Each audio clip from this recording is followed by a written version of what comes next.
Welcome to Luca is a Billionaire, where the only thing I invest in is your answers. You start by verifying who you are. Sign into Apple. Com to confirm your Apple ID and two-factor authentication.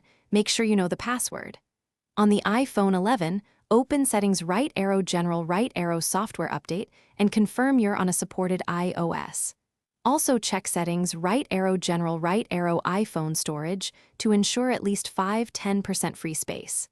Once done, connect to reliable Wi-Fi or strong cellular data so changes can sync without interruption. Now you get into the detailed execution. Open Settings right arrow your name, right arrow iCloud, and individually toggle iCloud Drive, and the specific app switches off. Wait 10 seconds, then toggle them on to force a fresh sync. If things lag, trigger a manual backup via iCloud Backup, right arrow Backup now. If syncing still fails, sign out of iCloud on the iPhone 11 and sign back in. This refreshes tokens and resolves many account-level conflicts. Finish by restarting the iPhone 11 to apply changes, and then verify the last backup timestamp in Settings right arrow your name, right arrow iCloud Backup. Make sure the expected data appears.